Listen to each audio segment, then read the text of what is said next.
Namaku Laira. Kisah ini bermula ketika aku masih duduk di bangku SMP kelas 2. Saat itu aku pindah dari Pangkalan Berandan ke Binjai, mengikuti mamah dan ayah tiriku. Sebelumnya, aku tinggal bersama dengan nenekku. Rumah kami di Binjai sangat sederhana. Kompleknya masih sepi, belum banyak rumah berdiri. Bahkan, rumah kami belum memiliki dapur. Di sekelilingnya, hanya ada tanah kosong dan pohon-pohon kelapa yang menjulang tinggi, menciptakan suasana sunyi yang terasa asing bagiku. Suatu hari, Mama pulang kampung ke Berandan, meninggalkan aku, adik laki-lakiku, dan ayah tiriku di rumah itu. Aku tidak dekat dengan ayah tiriku. Hari-hariku kuhabiskan sendirian di kamar, menempelkan merchandise K-pop di dinding, membuat kerajinan tangan, dan tenggelam dalam duniaku sendiri. Jendela kamarku menghadap langsung keluar, ke arah pepohonan kelapa yang gelap dan sunyi.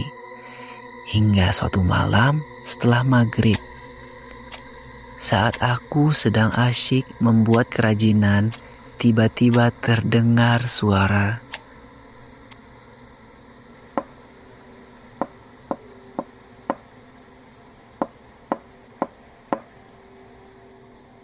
Tiga ketukan tepat di jendela kamarku. Tubuhku langsung kaku. Aku tidak berani menoleh. Nafasku terasa berat. Tanpa berpikir panjang, aku lari keluar kamar. Saat itu, adikku sedang bermain di luar dan ayah tiriku sedang mandi. Aku memilih menunggu di luar rumah sampai adikku masuk.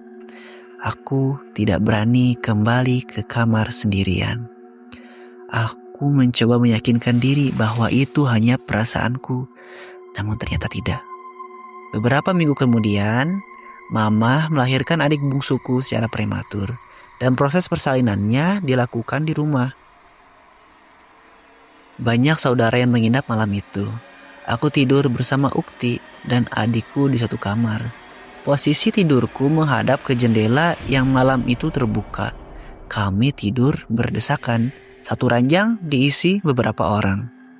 Saat malam itu, aku tidak bisa tidur. Saat mataku terbuka dan pandanganku perlahan fokus ke arah jendela, aku melihatnya. Sepasang mata merah menyala, diam, menatap lurus ke arahku. Bulu kuduku berdiri. Tanpa sadar, aku langsung memeluk Uktiku erat-erat, menahan rasa takut yang mengguncang tubuhku. Beberapa waktu kemudian, adik besarku dibawa Ukti untuk tinggal sementara di rumahnya. Akibatnya, aku harus tidur sendirian di kamar itu. Dan disitulah teror berubah bentuk. Suatu malam aku mengalami ketindihan. Tubuhku tidak bisa digerakkan. Mulutku terkunci. Aku mencoba memanggil Mama, tapi tak satu pun suara keluar. Lalu seseorang berbisik di telingaku sangat dekat. "Aku ikut kamu ya." Logatnya khas. Aku bahkan bisa merasakan napasnya. Aku mulai sering bermimpi bertemu seorang pria tampan. Wajahnya seperti orang luar negeri. Awalnya aku menganggap itu hanya imajinasi.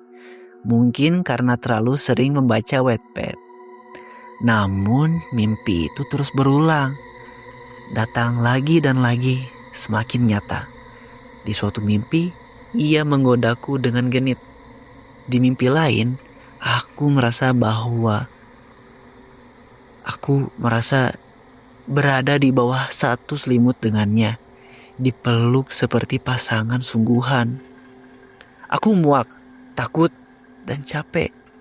Akhirnya aku dan Mama memutuskan untuk berobat ke orang pintar. Kami tiba di rumahnya sekitar pukul 11 malam. Hujan turun deras dan listrik padam. Suasananya terasa mencekam, seolah memang sudah disiapkan untuk sesuatu yang buruk.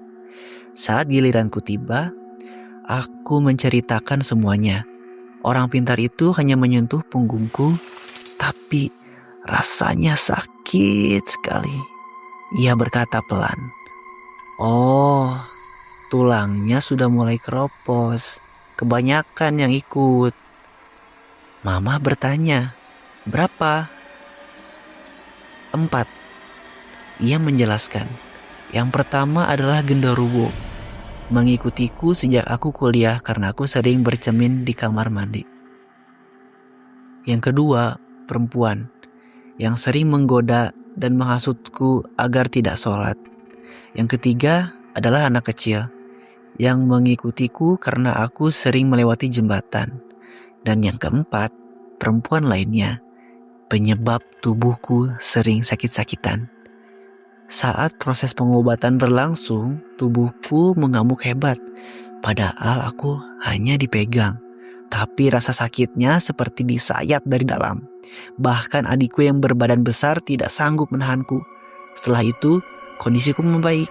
Namun tidak sepenuhnya. Hingga sekarang, aku masih sering melihat pocong dan kuntilanak. Ketindihan masih datang, tapi aku sudah belajar melawannya dengan memutar murotal Al-Quran. Pernah suatu kali aku mencium bau amis dari arah kanan tubuhku. Begitu murotal diputar, bau itu perlahan menghilang. Aku hanya berbisik pelan, "Udah ya, jangan ganggu aku capek." Dan malam itu sunyi kembali.